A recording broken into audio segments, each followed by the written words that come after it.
Hello friends, welcome back my channel. আমি Chitra Ghosh, West Bengal, India.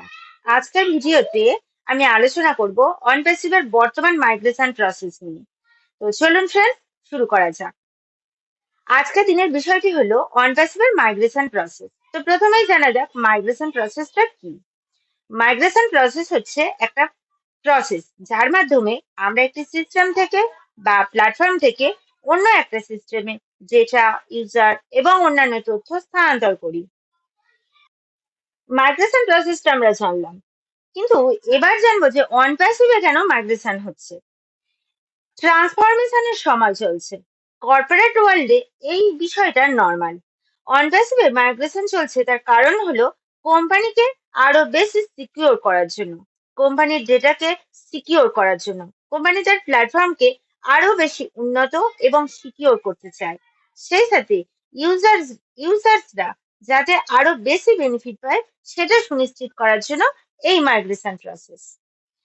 তো এখন আমরা মাইগ্রেশন পদ্ধতির কয়েকটি ধাপ বুঝে নেব। কোন কোন ধাপের মধ্য দিয়ে এই মাইগ্রেশন প্রসেসটা চলে।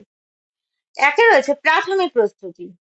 এখানে কি হয়, এখানে যেটা হয়, মাইগ্রেশন শুরু করার আগে ডেটা এবং অন্যান্য গুরুত্বপূর্ণ তথ্যগুলোকে ব্যাকআপ নিতে হয়। এরপরে আসা যাক ডেটা ব্যাকআপ প্রসেসটা কি। এবার হলো ডেটা ব্যাকআপ। এটা খুবই গুরুত্বপূর্ণ, কারণ ডেটা ব্যাকআপ না করলে যদি কোনো সমস্যা হয় তাহলে আমরা ডেটাকে পুনরুদ্ধার করতে পারবো না। 3 নম্বর হলো নতুন প্ল্যাটফর্মে ডেটা স্থানান্তর। ডেটাকে নতুন প্ল্যাটফর্মে স্থানান্তর করতে হবে। 4 নম্বর হলো নতুন সিস্টেমের সেট আপ এবং কনফিগারেশন। আমাদের প্রাথমিক ধারণা অনুযায়ী আমরা কি বুঝি? আমরা বুঝি যে শুধুমাত্র ডেটাকে এক স্থান থেকে আরেক স্থানে নিয়ে গেলেই বোধহয় কাজ শেষ হয়ে গেল, কিন্তু একদমই নয়। কারণ হলো নতুন প্ল্যাটফর্মের সেট আপ এবং কনফিগারেশন, এটা খুবই গুরুত্বপূর্ণ একটা কাজ। এরপরে হলো ব্যবহারকারীদের প্রশিক্ষণ। এখানে আর একটা ধাপ, যেটা ইউজার্সদের সঠিক প্রশিক্ষণ প্রয়োজন। নতুন সিস্টেমে কাজ করতে গেলে সেটা শেখাটাও অত্যন্ত জরুরি। এখন আমরা জানবো এই যে মাইগ্রেশন প্রক্রিয়া, এর ফলে কি কি সুবিধা পাওয়া যাবে। এখানে কি হয়, অ্যাডভান্স সিকিউরিটি সিস্টেম, অর্থাৎ নতুন প্ল্যাটফর্মে অ্যাডভান্স সিকিউরিটি ব্যবস্থা থাকবে। 2 নম্বর নতুন ফিচার এবং টুলস যা আমাদের কাজকে আরো সহজ এবং কার্যকরী করবে।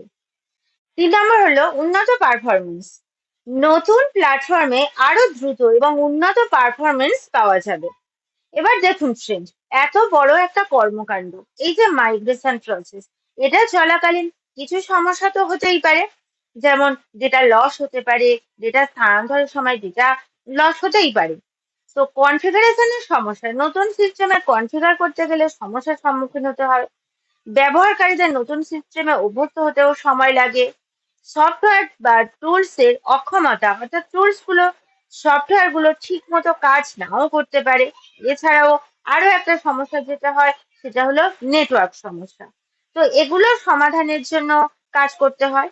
যেমন সব গুরুত্বপূর্ণ ডেটার ব্যাকআপ আগে থেকে রাখতে হয়, সেই সাথে ডেটা স্থানান্তরের আগে এবং পরে ডেটাকে যাচাই করে নিতে হয়।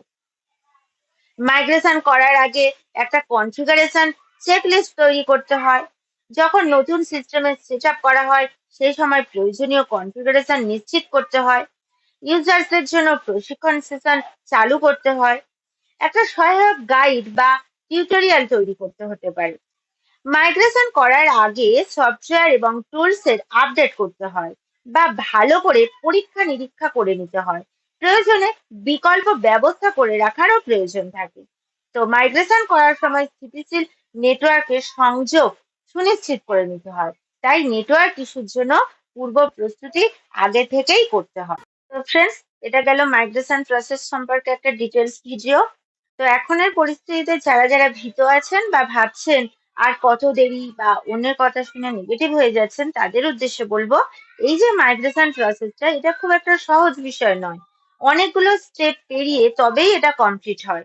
তো ফ্রেন্ডস, মাইগ্রেশন প্রসেসের এই ভিডিওটা কেমন লাগলো কমেন্ট করে অবশ্যই জানাবেন। ভালো লাগলে লাইক এবং শেয়ার করে দেবেন। এইরকমই ইনফরমেটিভ ভিডিও পেতে সাবস্ক্রাইব করে বেল আইকন হিট করে দেবেন। Thank you. We are so unit to unit.